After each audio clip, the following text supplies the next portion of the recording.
참 우리의 모두도 자녀일 때가 있었고 또 이제는 또 부모가 돼가지고 아이들을 키워나가는데 아이들을 키워나가는 것은 가보지 않는 일이기 때문에 모두가 다 두렵고 어려웠던 것 같아요. 저도 마찬가지입니다. 저희는 13개월 차인데요. 남자아이, 둘 다 남자아이고요. 큰 아이가 13개월 때 둘째 아이를 낳습니다. 그래서 연년생을 크면서 울기도 많이 울었고요. 정말 이 애들이 사람이 될까? 그럴 때도 많이 있었고 형제간에 얼마나 싸우는지 내가 동네 창피해서 돌아다니지도 못할 정도 있었고 정말 너무 아파서 가슴 졸이면서 아이들이 경기하고 그럴 때 너무 열나고 아파서 심장이 무너지는 순간도 많이 있었고 또 몽골에 선교사로 갔을 때 정말 막막한 시간들을 너무너무 많이 지냈습니다. 근데 지내놓고 보니까 많은 분들이 그러죠. 어르신들이 하나님의 은혜였다 그렇게 말씀하시는데 정말 저도 순간순간은 너무너무 힘들고 이걸 어떻게 해야 되지? 하고 막막했는데 지금 지내놓고 보니까 정말 하나님의 은혜였다라는 고백밖에 드릴 게 없습니다. 제가 올해 60살 딱 회갑이거든요. 한 바퀴를 돌았더라고요. 근데 뒤돌아보니까 하나님 앞에 정말 감사한 것 뿐이었습니다. 저희가 이제 우리 송은 목사님이 저희 몽골에 왔을 때 저희 작은 애를 봤거든요. 얼마나 방학했는지. 모든 아이들이 학교 다니고 있을 때 고등학교도 못 가고 집에서 있었는데 그 시간에 무엇을 했겠습니까? 낮에는 속된 말로 터자고 밤에는 밤새도록 해서 그 컴퓨터 그때는 데스크탑이잖아요. 컴퓨터가 뜨끈 저걸 어떻게 하면 좋지? 그게 하루 이틀이 아니고 거의 한 8개월을 그런 세월이 또 있었습니다. 근데 그 애가 지금 이렇게 바뀌었다고 말하면 사람들 무림이 아니야? 옐림이가? 모든 사람이 옐림이가? 제 작은 애가 옐림이거든. 옐림이가? 그래서 제가 이렇게 했는 거 분명히 하나님의 은혜인데 그 가정 가운데 이 아이의 어떤 변화가 있어서 아이가 이렇게 바뀌었을까 그것을 제가 한번 좀 생각해 보게 되었고 이번에 우리 박성 목사님께서 그러면 우리 교회 안에도 지금 자녀를 키우신 분들이 선교사님처럼 많이 고민을 하고 또 자녀 때문에 어려운 점이 많이 있다 하루 좀 해줬으면 좋겠다 말씀을 듣고 제가 제 아이한테 숙제를 내줬어요. 야 엄마가 이런 걸 부탁받았는데 네가 생각하기에 엄마 아빠가 어떤 부분이 너희들을 좀 잘 양육하는 것 같고 또 어떤 부분이 부족했는지 좀 한번 써서 좀 줘봐야겠어요. 카톡으로 보내봐라 했더니 A4 8장을 써서 보내줬어요. 그거 공유해도 되나요? 네, 그 공유도 됩니다. 제가 그것을 저도 보고 깜짝 놀랐어요. 그대로 지금 제가 송 목사님한테 받은 파일 그대로 제가 보냈는데 그거 가지고 설교를 해도 돼요. 내가 보면 그거 읽어주는 게 더 은혜가 된 것 같아. 근데 거기서 우리 아이가 강조한 게 무슨 내용이었냐면 첫째는 부모님이 중심이 있어야 돼요. 우리가 아이를 키우는 데는 엄마가 무슨 경험이 많아서 하는 게 아니라 결국은 내 훈련이 있더라고요. 자녀 교육은 내 훈련이에요. 왜냐면 엄마가 조급하고 부모님이 조급하면 애도 교육 못해요. 내 내공을 키우는 게 이 자녀 교육이더라고요. 우리 그런 이야기 많이 했거든요. 아, 또 인격 훈련 시키고 있네. 내가 참아야 되잖아요. 얘들 그 말썽 피울 때. 그런데 그게 결국은 나를 훈련시키고 나를 다듬고 하는 시간이 아이를 키우는 시간이었더라고요. 저희 아이가 큰애가 8살, 작은 애가 7살 때 이제 몽골을 갔습니다. 그 전에 한국에 있었는데 저희 남편이 우리 작은 애 임신했을 때 신대원을 시험을 봤어요. 그리고 작은 애 낳고 입학을 했거든요. 그때 우리 아이는 뭐 했냐 하면 아빠 신대원 공부할 때 저는 일을 했어요. 그러면 책상에다 얹어놓고 얘도 책 보고 아빠도 책 보고 저희 집의 분위기가 그냥 다 책을 보는 분위기였어요. 그래서 아이가 뭐 책을 보겠으니까 얼마나 이빨로 뜯어먹었는지 책 구석이 다 녹아날 정도로 이빨로 뜯어먹고 그러면서 이렇게 책을 보기 시작하면서 아이가 유치원 때 한 몇천 권 책을 읽은 것 같아요. 그래서 책을 아무 데다 던져놓으면 그 책 보는 게 저는 제가 가장 잘한 게 아이들에게 책을 보는 분위기를 만들어줬다는 거예요. 그리고 책을 가져오면 읽어주고 제가 유치원에서 아이들 좀 오래 가르쳤거든요. 그래서 아이들을 조금 알아요. 얘들 많이는 모르지만 얘들의 발달 상황이나 지금의 무엇을 딱 던져줘야 되겠다는 그 생장점을 안다 그럴까? 그런 부분이 있어서 아이가 호기심을 딱 가지면 그 부분을 딱 자극을 해주는 거예요. 그런데 요즘 부모들 보니까 엄마의 계획이 있더라고요. 이거 하면 이걸 해야 되고 이걸 하면 이거 해야 되고 옆집 아이는 이걸 하니까 나도 이걸 해야 되고 옆집 아이가 영어학원 가니까 나도 가야 되고 그래서 항상 주변이 이제 우선이 되는데 그게 아니라 엄마가 딱 중심을 가지고 이것을 하려면 엄마가 또 사실 공부를 많이 해야 돼요. 사실은 그래요. 그냥 되는 건 아닌 것 같아요. 엄마가 더 많이 공부를 하고 내공을 쌓으면서 아이들을 이렇게 케어해야지 이게 넓게 품을 수 있지 그때그때의 감정에 의해서 그때그때 상황에 의해서 이렇게 바꿔버리면 그 아이들의 교육은 참 어려운 것 같아요. 그래서 이런 책이 있죠. 내가 배워야 할 모든 것은 유치원에서 다 배웠다. 유치원은 내공을 키우는 시간이더라고요. 공부하는 시간이라기보다 공부를 하기 그 담기 위한 그릇을 만드는 작업들이 유치원인 거예요. 근데 엄마들은 영어를 해야 돼. 와, 우리 옆집 아이가 오늘 알파벳 우리 아이는 모르는데 얘는 벌써 영어를 하나 다 알았어. 이 더하기를 하네. 그러면서 막 옆집 아이한테 눈에 보이는 것을 강구하는데 제가 선교할 때 선임 선교사님 이 말씀을 하신 게 제가 기억에 남는데 판을 잘 짜라 이 말을 하셨어요. 판. 건물을 올리기 전에 기초공사를 잘하라는 거죠. 근데 그게 이제 영아기 때 모습인데 그때 기초 훈련들, 생활 습관이나 이런 걸 가르치는데 저희는 한글을 어떻게 뗐냐면요. 유아기 때 가정예배를 저희가 드렸어요. 그때는 뭐 거의 인터넷이 없었거든요. 저 99년도 신비원 들어갈 때 그때 컴퓨터가 처음 나오기 시작했어요. 그래서 집에 막 컴퓨터고 그런 분위기 아니었거든요. 94년도. 94년도. 그래서 저희들은 집에서 이제 성경책을 보면서 이제 글을 읽는데 우리 이제 형아가 제일 큰애가 좀 글을 빨리 깼거든요. 우리 작은 애는 글을 좀 늦었어요. 기도 제목이 뭔가면 빨리 글을 깨우쳐서 성경을 읽게 해주세요 하고 걔가 기도 제목이었어요. 그러면 저희가 이제 성경을 한 장씩 읽으면 아빠가 하나님이 그러면 우리 작은 애는 하나님이 세상을 이렇게 한 사람이 한 구절씩 읽는데 저희 내일님만 글을 못 읽어가지고 아빠가 읽으면 걔는 따라하고 읽으면 따라하고 이렇게 집혀가면서 했거든요. 그래서 5살 때 기도 제목이 하나님 저도 한글 깨우쳐주게 해주세요. 그래서 성경을 읽으면서 걔는 한글을 깨우쳤는데 정말 6살이 딱 됐는데 혼자 떠듬떠듬 읽는 거예요. 그래서 얘가 형하고 경쟁의식이 있어가지고 형이 하는 걸 막 따라하려고 하다 보니까 얘도 그렇게 따라가더라고요. 그래서 이제 그때부터 글을 알고 글씨를 쓰기 시작하면서 저희는 이제 일기 쓰는 훈련을 시켰어요. 근데 그림 일기 하고 몇 줄 쓰는 거. 그 훈련을 초등학교 마칠 때까지 그림 일기 쓰는 걸 했어요. 그리고 이제 초등학교 들어가서는 큐티 훈련. 보니까 이 큐티가 성경이 고전이잖아요.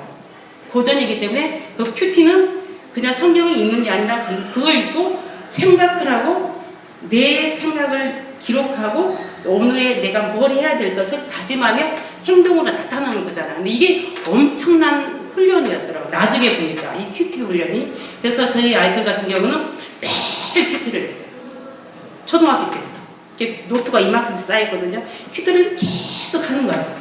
어쩔 때는 하기 싫어서 성경 본문만 쓸 때도 있더라고요. 내가 읽어보니까. 그래도 어찌됐든 그 훈련을 시키는 게 중요했어요. 그리고 아침에는 큐티를 하고 저녁에는 일기를 썼어요.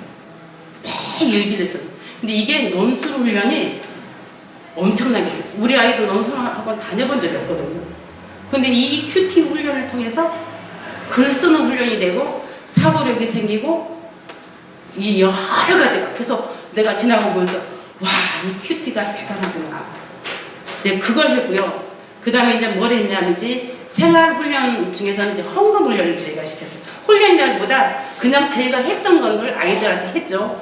그때 당시 저희가 몽골에 있을 때는 돈이 되게 지저분했어요.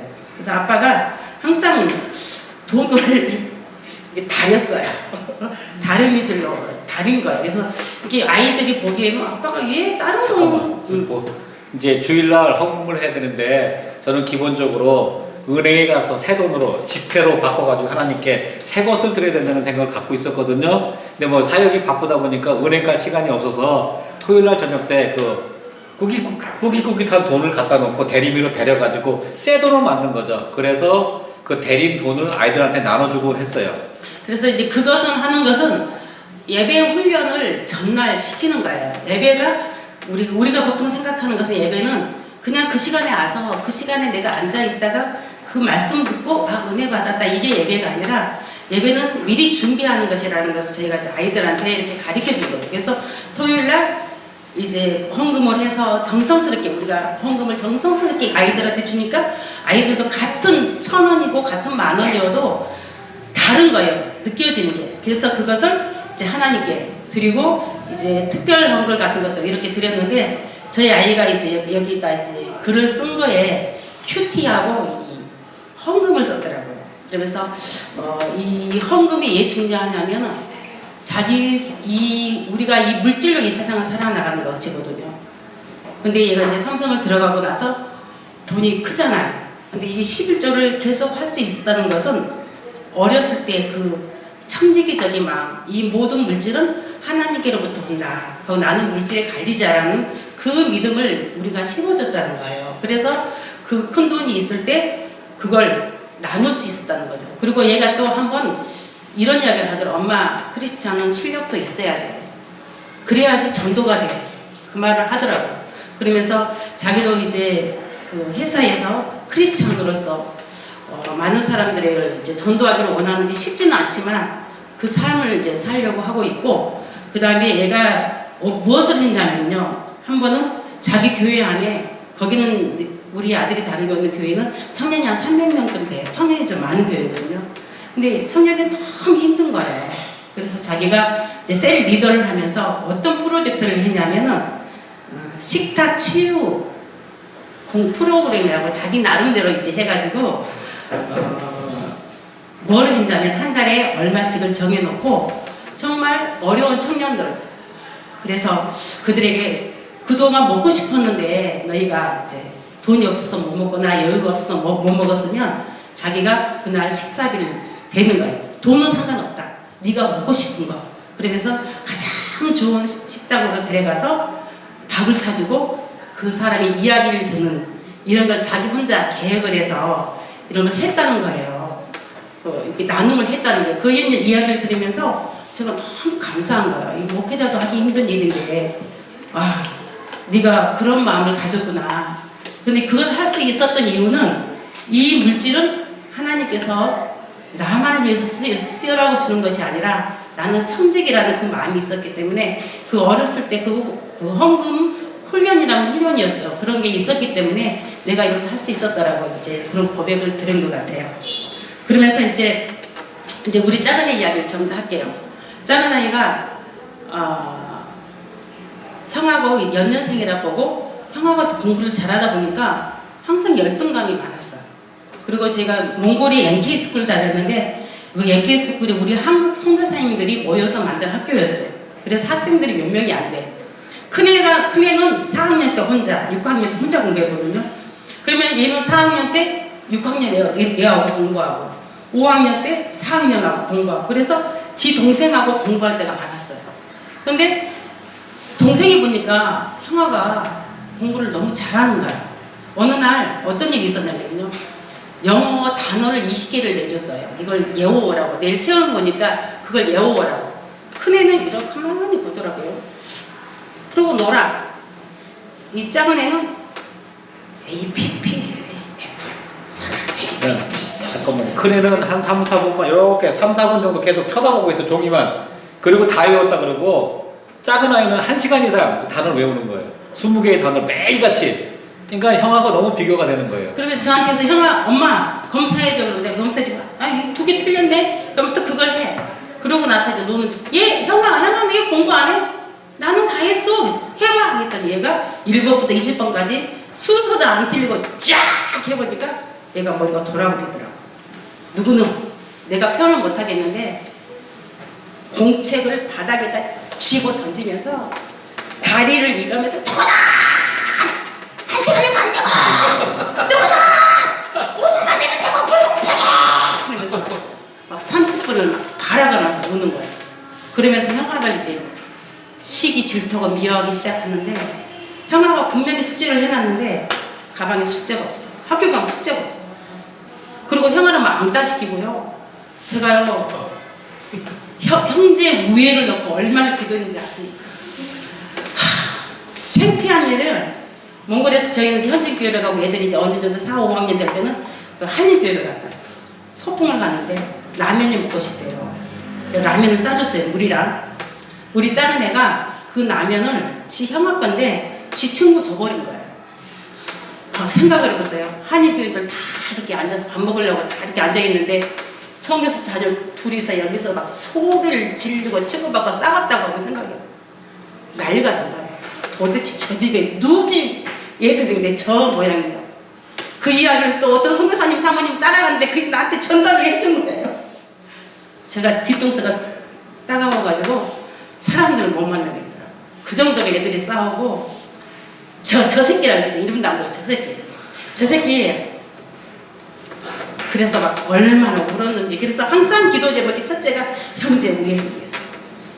그리고 학교를 이제 저희 큰애가 몽골은 이제 선교사 자녀 학교가 있었고요. 인터내셔널 스쿨이 있었는데 그게 너무 비싸서 저희가 보낼 수 없고 아니면 현지인 학교를 보내야 되는데 거기 몽골도 불교 국가거든요. 그리고 얘들은 군대를 가야 돼. 그럼 얘네들은 앞으로 대학으로 어디로 갈 것인가 저희는 또 고민을 해야 돼요. 그래서 마침 한동대 안에 선교사 자녀 학교가 있었어요. 거기에. 그래서 굉장히 많은 할인을 해줬어요. 그래서 큰애는 이제 그리 간 거예요. 가서 이제 열심히 공부하고 있고 작은 애도 그 다음에 자기가 갈 줄 알았어요. 근데 저희가 아무리 돈을 적게 받는다 그래도 저희 성역으로 둘이 보내는 것은 너무 어려운 거예요. 그래서 마침 막 알아봤는데 필리핀에 학비가 없는 곳이 있는 거예요. 기숙사비만 되고 학비가 없는 학교가 마닐라 한국 아카데미라고 있었어요. 그래서 이제 야 여기 이 학교 너무너무 좋다더라 꼬셔가지고 이 학교를 갔는데 막상 가보니까 자기 마음이 안 든 거예요. 작은 애가. 근데 공부를 안 한 거예요. 학교에서 전화오고 맨날 자기는 폰 잤대. 그 마침 학교에서 축구를 했는데 축구에 취미를 붙인 거예요. 축구만 열심히 하고 그 다음에 이제 주일날은 이제 시내 마닐라의 주비교회라는 교회에서 학생부 예배를 드리고 오후 몇 시까지 어디로 와라. 그러면 이제 학교 차가 데려온 거예요. 그럼 그 시간에 뭐 했냐? 필리핀에 가봤더니 아시아의 가장 큰 몰들이 다 필리핀에 있더라고요. 그래서 그 몰 앞에서 다 구경 다니는 거예요. 그래서 저게 명품이구나. 저게 이런 거라고 눈을 키운 거예요.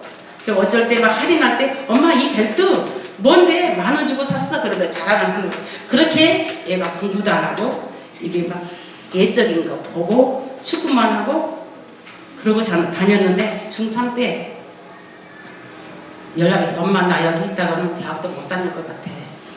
나 형아학교로 보내줘. 알았다. 아무리 계산 열도로 둘이 안 될 것 같아. 엘리마 다른 학교가 있다. 부산에 어떤 학교가 있대. 거기 한번 가보자. 또 제가 그 학교를 간 거예요. 그래서 얘가 면접을 보는데 면접에 그 이제 소리를 보면 형은 어디 학교 다니지 이게 나오거든요. 형은 여기 갔는데 너는 여기 왔어. 안 보내줘서요. 이런 거예요. 마침 거기에 어떤 이제 선생님 아는 선생님이 있어서 몽골 NK에 봉사하던 선생님 거기 과학 선생님 하고 계시거든요. 나중에 이야기하고 선생님들끼리 회의했는데 얘가 실력은 되는데 아무래도 여기 오면 문제아가 될 것 같다.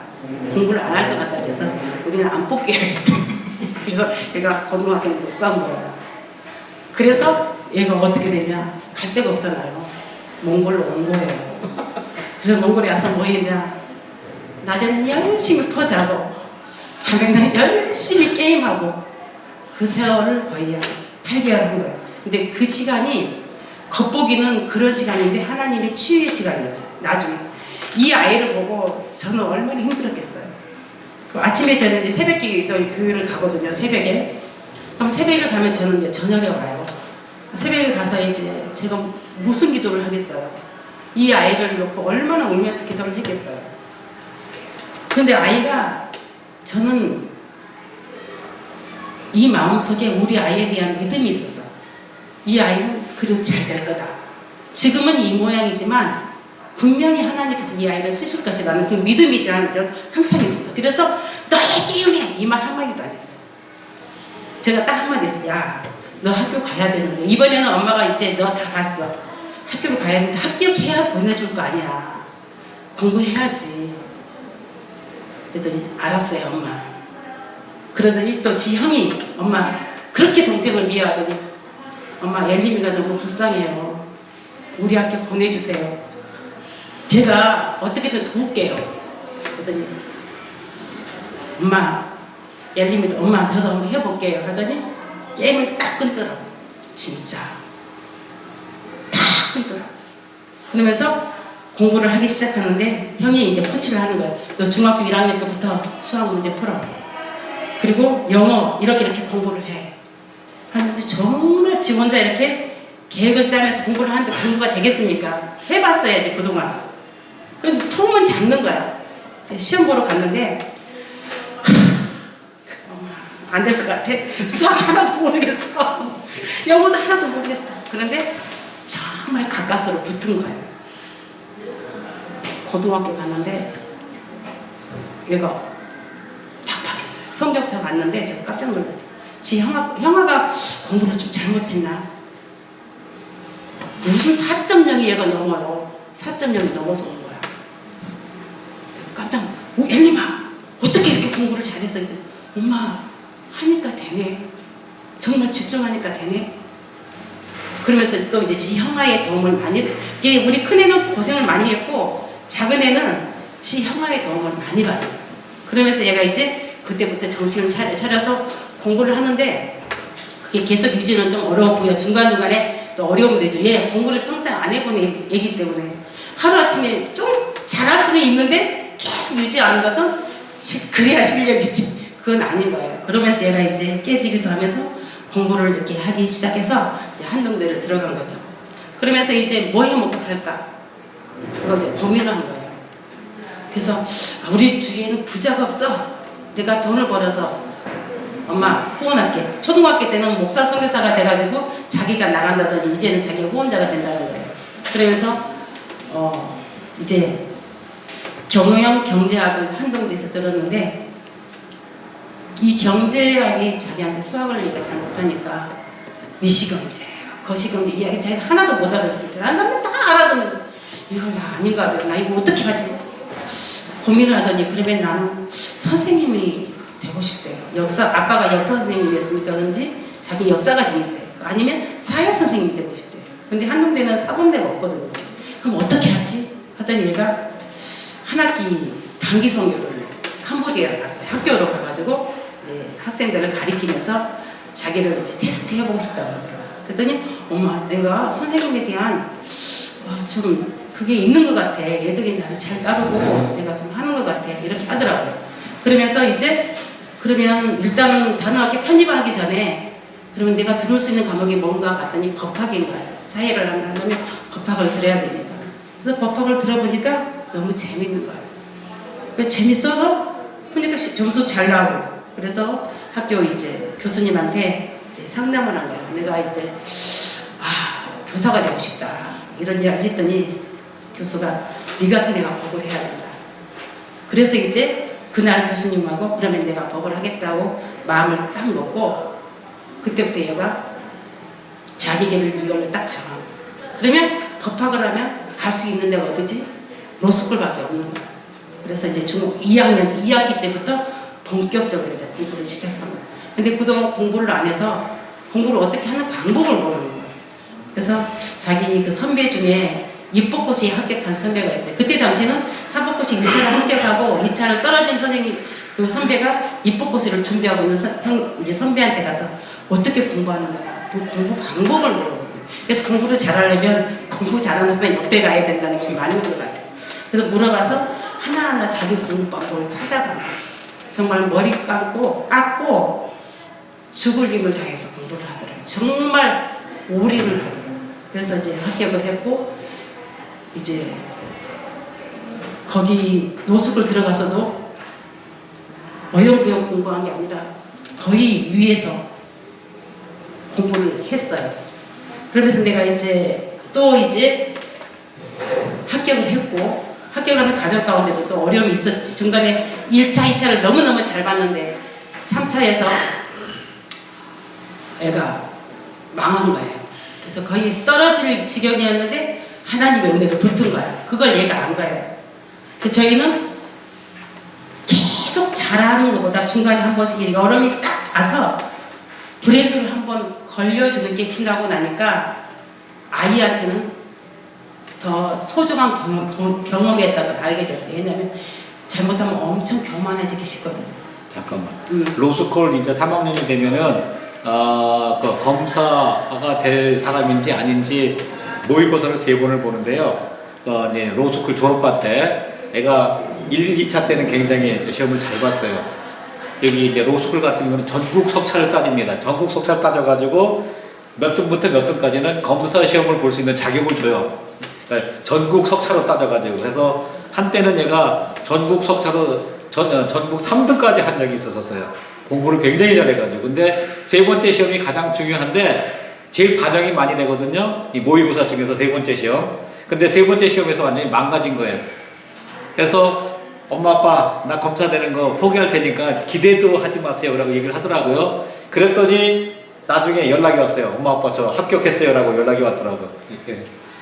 그래서 이제 그것도 중요하지만 아이들이 저희 아이들뿐만 아니라 저희 주변에 선교사님 자녀들 같이 기도하는 그룹이 있었거든요. 저는 이제 아이들이 너무나 키우기 힘들어가지고 제 힘으로 너무 어려운 거예요. 새벽마다 가서 얘들만 생각하면 눈물이 막 팍팍팍 쏟아지는 거예요. 도저히 어떻게 할 수가 없는 거예요. 내 자신이. 그래서 특별히 이제 우리 큰아이를 중학교 때 한동 학교로 한동 중학교로 보내놓고 난 다음에 도저히 혼자 기도가 안 되는 거예요. 그래서 우리 같이 보낸 중학교 같이 보낸 엄마들이 있었거든요. 그래서 엄마들한테 우리 같이 얘들 위해서 기도하자 막 했더니 그 엄마들은 별로 안 힘들어요. 같이 할 의향이 없더라고. 그래서 이제 한동대를 다니고 있는 부모님들이 2분이 계셨거든요. 내가 한참 저보다 6, 7살 많은 분들이에요. 우리 같이 좀 기도합시다 했더니 좋대요. 그래서 3명이 이제 모였어요. 그래서 저한테 제가 기도하자 그랬다고 가장 어린 저한테 기도 인도를 하라는 거예요. 그럼 기도 인도 하라 그래서 정말 저는 또 이 기도인을 위해서 또 기도를 하는 거예요. 왜냐면 한참 선배들이고 되게 똑똑하신 분들이고 그분들이 내가 그분들한테 비하면 전 아무것도 아니에요. 그분들은 세상적으로도 엄청 훌륭하신 분들이에요. 알았다고. 그래서 나는 내가 급하니까 그분들 기도 모임을 제가 인도하고 같이 기도하고 정말 아이들을 위해서 기도했어요. 이 집 상황을 제가 잠깐 이야기해 줄게요. 한 분은 부모님이 정말 훌륭하신 분들이고 사회적으로도 다 그분들은 뭐 카이스트, 연대 이렇게 나오셔가지고 대기업 연구단지에서 일하다가 몽골 선교사 교수로 오신 분들이거든요. 근데 큰애가 경제적으로 여유가 있어서 가이드 시키고 다 했는데 한 번은 어떤 시험을 빵점을 맞고 왔더래요. 빵점을 맞았더래요. 학교에서 연락이 온 거예요. 가이드 시키고 엄청 돈을 들였는데 공부를 하나도 안 하는 거예요. 그래서 엄마한테 나중에 엄마 헛돈 썼어. 나 그때 공부 하나도 안 했어. 오토바이 타고 다니고 정말 공부 안 한 거예요. 그 작은 애는 고등학교 2학년 때 자퇴를 하고 몽골로 온 거예요. 그러니까 몽골에 와서 이 아이들이 예수님을 만난 거예요. 그래서 몽골 국제대학교라고 있거든요. 한국 선교사님이 대학을 둘 다 똑같이 이제 들어간 거예요. 거기서 예수님을 만나서 애들이 비전이 생긴 거예요. 앞으로 뭘 해야 되겠다. 그래서 애들이 한동대를 들어간 거죠. 그래서 지금은 그 형은 국제 변호사가 됐고 동생은 카이스트 박사학위를 졸업해서 지금 회사를 다니고 있고 그 청소년기에 험난하게 보는 아이들이 이렇게 바뀌었어요. 같이 기도하는 사람이 한 분이 또 한 명. 여기는 아빠는 서울대를 나왔어. 엄마는 미술교사야. 엄마 아빠가 얼마나 다 훌륭해. 근데 여러분 생각해보세요. 엄마 아빠가 이렇게 좋은 대학을 나왔는데 내 아이는 공부를 안 해. 그러면 더 힘들죠. 근데 이 아이들은 정말 초등학교 5학년, 6학년 때 몽골로 온 거예요. 학교에서 반장도 하고 되게 잘했대요. 근데 중학교 와서 적응이 안 되는 거야. 학교 간다 해놓고 얘들이 학교를 안 간 거예요. 어떤 엄마가 한 번 나가다가 얘들이 이상한 데로 가더래요. 따라가 봤더니 그때 몽골에 유비 비디오라고 비디오 가게가 있는데 얘들 4명이 뚜루룩 그리 들어가서 놀고 있더래요. 그래서 엄마들이 막 너무너무 가슴이 아파가지고 이 엄마들끼리 막 울면서 기도하고 그랬거든요. 근데 이 아이들이 이제 중학교를 이제 한동 중학교 우리 아이 선배로 간 거예요. 거기서 얼마나 말썽을 피웠는지 학교에서 퇴학을 당한 거예요. 중학교 때 퇴학을 당했어요. 그럼 우리 아이가 다니는 중학교 때 퇴학을 당한 거예요. 그러면서 나오면서 하단에 풀을 나무를 다 난리 쳐놓고 나와요. 그래서 쟤들은 소망이 없다고 말해요. 근데 이 아이들이 신앙적으로 뿐만 아니라 사회적으로도 이게 형은 증권회사 다니고 있고 동생은 작년에 국제 변호사가 된 거예요. 이 엄마들 우리 3명은 완전히 드라마 같은 일들을 저는 겪은 거거든요. 그래서 저희가 하는 이야기가 있어요. 절대로 아이들을 재단하지 말아요. 지금 엄청 잘한다 해서 나중까지 잘하는 거 아니에요. 지금 내 아이가 저게 뭐가 되려나? 아니에요. 엄마 아빠의 믿음이에요. 이 아이는 하나님이 우리 가정에 가장 적합한 아이로 보내주셨다 하는 그 믿음이 있어야 됩니다. 그 믿음을 가지고 우리가 나아가요. 그러면 하나님께서 분명히 일하세요. 하나님은 신실하신 하나님이시거든요. 저는 지금까지 선교 사역을 보면서 너에게 하나님은 어떤 하나님이냐라고 물으면 하나님은 신실하신 하나님이시다. 그 고백을 하면 정말 하나님 신실하신 하나님이세요. 그리고 자녀에 대한 그 믿음, 하나님께서 이 아이를 분명하게 하실 것이다. 그 믿음이 있으면 아이한테 함부로 안 돼요, 우리가. 그러나 이 믿음이 없으면 말이 함부로 나가고 우리가 함부로 행동하게 돼요. 그러면 아이들이 더 엇나가게 되는 것이죠. 그래서 아이들은 성경에 이렇게 말씀했죠. 시편 27편 3절을 보면 여호와의 주신 기업이요 하나님의 선물이라고 그랬어요. 정말 저는 그 고백이 맞다고 생각해요. 제가 우리 아이를 중학교 보내놓을 때 우리 큰애가 약간 공황장애 같은 게 좀 있었어. 공부는 잘하는데 사회성이 좀 부족했어요. 이렇게 내가 딱 보면 어울리는 걸 잘 못하는 거야. 그래서 항상 그 부분이 걱정이었거든. 공부보다 제가 사회생활 잘할 수 있을까? 그 말을 잘 못해. 동생은 말을 발음도 정확하고 타타타타. 큰애는 말이 탁탁 막히고 말을 더듬어. 그래서 저를 어떻게 해야 되지? 하는 항상 그 걱정이 있었거든요. 근데 제가 중학교 때 얘들을 처음 보내놓고 한 기도 제목이 큰 기도 제목이 2가지가 있었어요. 하나는 하나님 만남의 복을 주세요. 그 만남의 복을 달라고 기도했거든요. 첫째는 하나님 얘가 깊이 만나게 해주세요. 그리고 영적인 스승을 만나게 해주세요. 좋은 친구들, 배우자. 이 부분을 제가 하루도 안 빼먹고 지금까지도 기도하고 있어요. 그 다음에 하나님 정말 아이들 때문에 울고 있는 부모님들, 또 기타 선교사님들, 특히 재정 때문에 어려움을 선교사님들이 많이 당하거든요. 그래서 아이들한테 해주고 싶은 것을 해줄 수가 없어요. 저희 큰애 같은 경우는 가해를 지금까지 한 번도 해본 적이 없었어요. 근데 작은 애는 엄마 나는 형아가 아니야. 나는 영어하고 2달만 보내줘. 그래서 방학 동안에 한 달 해가지고 1년 2달을 다닌 적이 있어요. 영어학원만. 그래서 우리 같은 사람들 정말 여기도 부모님이 일찍 돌아가시고 저도 부모님 시골에 있어서 저희들을 어떻게 서포트 해줄 만한 그런 게 하나도 없었어요. 저희가 해야 되는 상황인데 선교하다 보면은 가정적으로 자녀들한테 이렇게 투자하기가 쉽지가 않거든요. 그래서 제가 기도할 때 하나님 정말 우리같이 이렇게 어려운 선교사님들 하나님을 바라보는 선교사님들이 하나님께서 자녀들을 키우셨다는 증표를 보여주세요. 이 기도를 제가 울면서 한 20년을 한 것 같아요. 계속해서. 근데 정말 나는 검사 그 자체가 자체도 중요하지만 얘가 하나님이 그렇게 키워줬다는 거. 엘리메가 깜짝 놀라. 정말 하나님이 키우셨다는 것을 직접 저희들에게 보여주셨어요. 그래서 힘들고 어려울 때 선배들이 이야기하죠. 기도해라. 누가 그걸 몰라? 우리 그러잖아요. 근데 그게 답인 것 같아요. 기본으로 돌아가는 거. 아이들에게 말씀, 큐티 훈련. 근데 이게 하루 이틀 하고 된다는 게 아니라 이게 정말 꾸준하게 쌓이니까 이게 공부하고 연관이 되더라고요. 사고력이 생기고 논리력이 생기는 게 이 큐티 훈련에서 나온 거예요. 그리고 그 헌금 훈련을 통해서 얘가 물질관이 생기고 그리고 기본 질서 교육이나 그 인성이 여기서 나온 것 같아요. 저는 그렇게 생각합니다. 그래서 우리가 너무나 부족하고 사실은 아이들 입장에서 보면 방목한 거예요. 방목했어요. 그랬더니 엄마는 아빠는 우리를 방목했어 이렇게 말했는데 제가 그래서 그래도 엄마는 하나님은 목장에서 너희들 방목했어. 만약에 엄마가 너희들 컨트롤했으면 너희들 벌써 지금 사고치고 돌아다니고 있을지도 몰라.